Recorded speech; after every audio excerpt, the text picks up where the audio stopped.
Hello students. बेटा, कई बच्चों की प्रॉब्लम आ रही थी कि question number 4 to 9 question solve करवाने हैं, तो किसी प्रॉब्लम की वजह से मैं नहीं आ पाया था आपके सामने। तो अभी हम क्वेश्चन नंबर 4 ट्रायल बैलेंस का लेके चल रहे हैं। तो आपको पता ही होगा कि भाई ट्रायल बैलेंस का फॉर्मेट क्या होता है बेटा, पर्टिकुलर डेबिट का अमाउंट और क्रेडिट का अमाउंट। तो डेबिट साइड हमारी जितने भी होते हैं, सारे एक्सपेंसेस साइड हमारे जितने भी खर्चे होते हैं ना, एक्सपेंसेस और एसेट्स, वो सारी हमारी क्या होती है बेटा, डेबिट। और क्रेडिट साइड हमारी सारी इनकम्स और लायबिलिटी लायबिलिटी ये सारी हमारी क्रेडिट होती है। तो जितने भी खर्चे होते हैं सारे हमारे डेबिट होते हैं। तो क्वेश्चन नंबर 4 कह रहा है, following balances are were extracted from the books of Ravinder associates as at 31 March 2017। तो रविंदर एसोसिएट्स के हमें कुछ ट्रांजैक्शंस दे रखी है। सबसे पहला आपका काम क्या बेटा, जितने भी ये ट्रांजैक्शंस दे रखी है सभी को आप उतार लीजिए। सबसे पहला बेटा सन्ड्री डेप्टर्स, ठीक है, डेप्टर्स। उसके बाद सन्ड्री क्रेडिटर्स,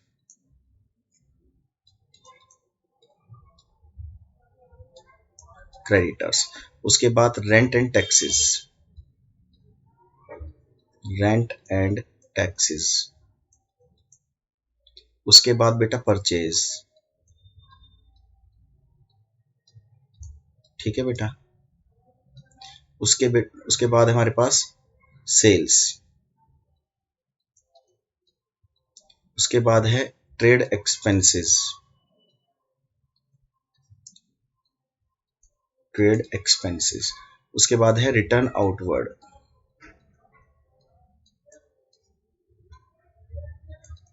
उसके बाद है रिटर्न इनवर्ड।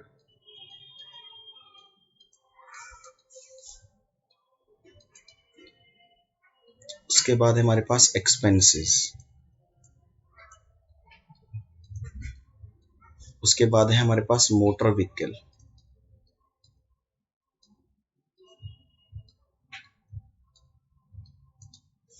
ठीक है जी। उसके बाद हमारे पास इलेक्ट्रिसिटी, सॉरी,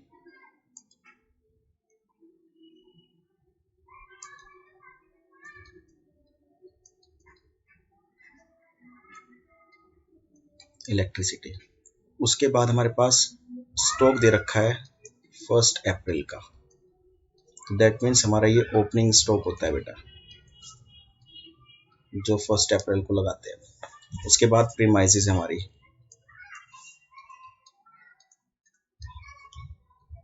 उसके बाद हमारे पास आती है फिक्सर्स एंड फिटिंग्स,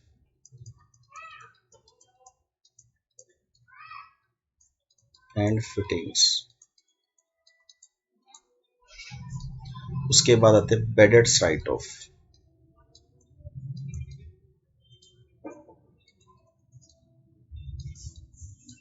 उसके बाद आते हैं लोन फ्रॉम मुकुल।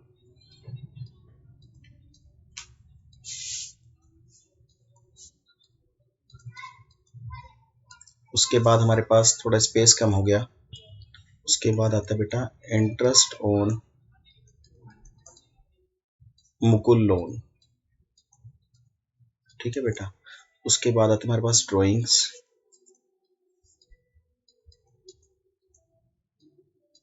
उसके बाद हमारे पास आते हैं कैश, कैश इन हैंड, ठीक है, वो कैश ही बोल देते हैं। और लास्ट आता है बेटा, देखिए क्लोजिंग स्टॉक। ये जो स्टॉक 31 मार्च का दे रखा होता है, तो बेटा ये क्लोजिंग स्टॉक होता है, ठीक है। अब हमने सारी ट्रांजैक्शंस यहाँ पर उतार ली है। अब सबसे बड़ी बात आपको ये देखनी है बेटा यहाँ पर कि अब क्वेश्चन को सोल्व कैसे करना है। तो सबसे पहले हमें ये देखना है कि एक्सपेंसेस और एसेट्स सारी हमारी डेबिट होती है और लायबिलिटीज और इनकम्स हमारी सारी क्रेडिट होती है।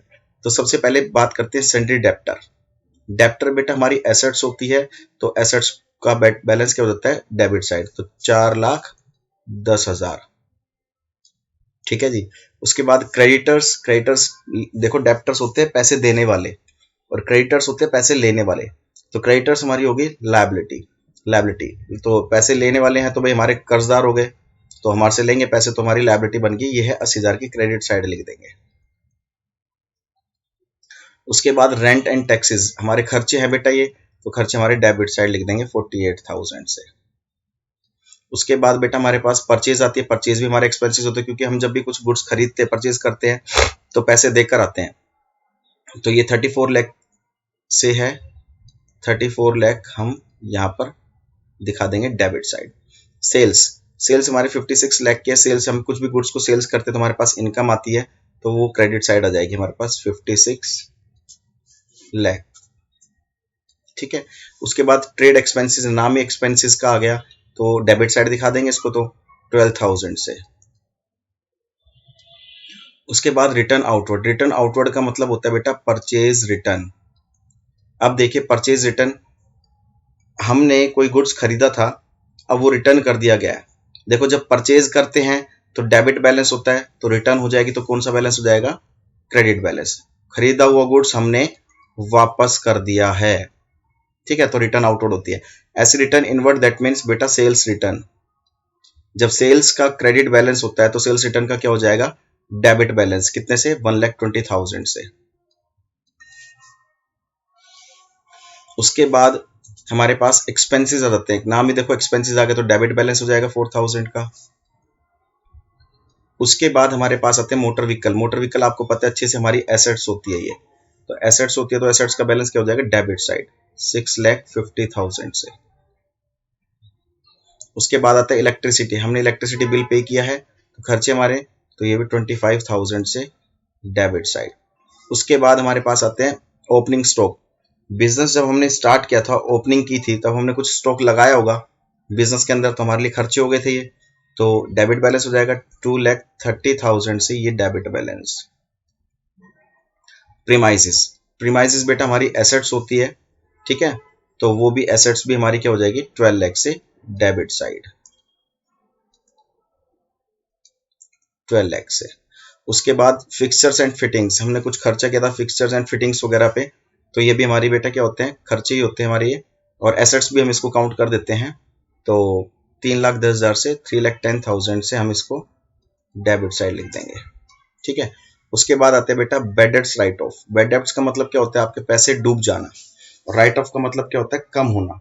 मतलब जो आपके पैसे डूब रहे थे ना, अब वो कम हो गए हैं, राइट ऑफ हो गया यानी कि कम हो गए, तो आपके लिए जो, जैसे मान लीजिए आपने किसी को 10,000 रुपीज उधार दिए थे, ठीक है, तो सामने वाले व्यक्ति ने आपको 8,000 तो पे कर दिए हैं, और 2,000 रुपये आपके अब भी रिमेनिंग है, तो सामने वाला व्यक्ति कहता है कि मैं नहीं दे पाऊंगा, तो हम क्या मान लेते हैं उसको, बैड डेब्ट्स, यानी कि हमारे पैसे डूब गए।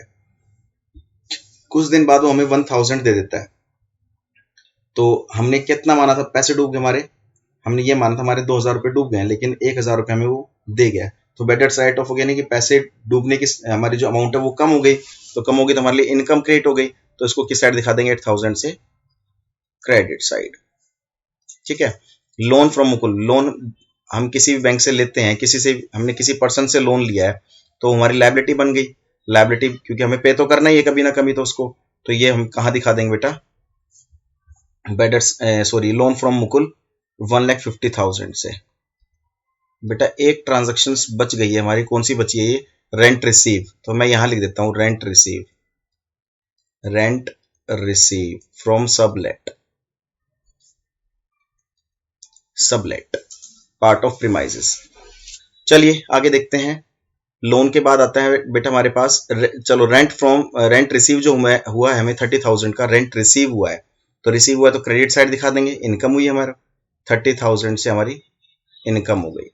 उसके बाद जो लोन हमने लिया था, देखो लोन हमने मुकुल से लिया था 1,50,000 का, अब उस लोन पर हम क्या देंगे बेटा, इंटरेस्ट पे करेंगे, हम पे करेंगे तो हमारे लिए खर्चे हो गए, तो खर्चे हो गए तो डेबिट साइड दिखा देंगे 15,000 से।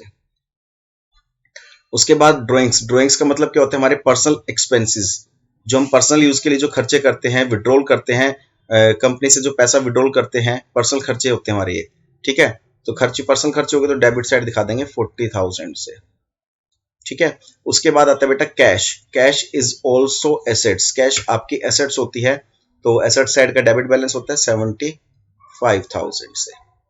उसके बाद आती है बेटा आपके लास्ट आती है क्लोजिंग स्टॉक। बेटा क्लोजिंग स्टॉक मैंने आपको पहली वीडियो में बताया था, सेकंड वीडियो में बताया था, क्लोजिंग स्टॉक कभी भी ट्रायल बैलेंस में नहीं दिखाते हैं, ये ध्यान रखना इस बात का, क्लोजिंग स्टॉक कभी भी ट्रायल बैलेंस में हम शो नहीं करते क्योंकि बेटा ये ऑलरेडी एडजस्ट हो चुका होता है, ये ध्यान रखना। थोड़ा बेटा एक छोटी सी मिस्टेक हो गई हमारी, मैं इसको एक बार कर देता हूँ। जो हमारे ये 8000 के बेडेड्स थे, देखो हमारे बेडेड्स राइट ऑफ को मतलब होता है कम होना। हमारे जो पैसे डूबे थे वो अब कम हो गए, हालांकि डूब तो अभी भी रहे। 1000 रुपये मैंने आपको एग्जाम्पल दिया था, तो भले ही कम हुए हैं हमारे, लेकिन 1000 से रुपीज़ तो अभी भी डूब रहे हैं। तो ये कह रहा है 8000 से रुपये अभी भी हमारे डूब रहे हैं, ठीक है। कुछ कम हुए थे लेकिन अभी भी 8000 रुपये ऐसे जो डूब रहे हैं, तो बेटा वो खर्च हो जाएंगे, सॉरी फॉर माई मिस्टेक, तो इसको ध्यान रखना। तो अभी हमें करना क्या है, हमने सारे खर्चे डेबिट साइड और एसेट्स डेबिट साइड दिखा दी, सारी इनकम क्रेडिट साइड और लायबिलिटी सारी क्रेडिट साइड दिखा दी। अब हम डेबिट साइड का टोटल करेंगे बेटा और क्रेडिट साइड का टोटल करेंगे, ठीक है। तो देखिए डेबिट साइड का टोटल अगर हम करते हैं तो हमारे पास डेबिट साइड का टोटल आता है बेटा 65,47,000, ठीक है। और क्रेडिट साइड का टोटल आता है बेटा 59,40,000। तो देखिए बैलेंस किसका ज्यादा है आपके पास, डेबिट साइड का। तो देखिए जबकि ट्रायल बैलेंस में मैंने आपको क्या सिखाया, दोनों को साइड का बैलेंस इक्वल आता है। तो कई बार क्या होता है बेटा, हमारे कुछ अकाउंटेंट ऐसे होते हैं, अनएक्सपीरियंस अकाउंटेंट होते हैं, जो अकाउंट्स को सही तरीके से मेंटेन करते नहीं कर पाते, लेकिन हमें उसको रेक्टिफाई करना होता है। तो बैलेंसिंग फिगर से देखो, जिसका बैलेंस ज्यादा होता है बेटा वही लिखा जाता है टोटल में। 47,000, 65,47,000। तो देखिए बेटा दोनों का डिफरेंस कितना आ गया, 6,07,000। ये क्रेडिट साइड का बैलेंस कम आया ना ये, तो क्रेडिट साइड का बैलेंस कमाया तो यहां पर लिख देंगे, बैलेंसिंग फिगर से हम क्या निकाल देंगे बेटा, कैपिटल। क्रेडिट साइड आ जाएगी बेटा 6,07,000 से। अब दोनों साइड का टोटल इक्वल आ गया हमारा। तो इस तरीके से हमारा क्वेश्चन हो गया। तो नेक्स्ट क्वेश्चन मैं आपको नेक्स्ट वीडियो में कराऊंगा। तब तक के लिए बेटा सेफ रहिए, सुरक्षित रहिए। जय हिंद, जय भारत।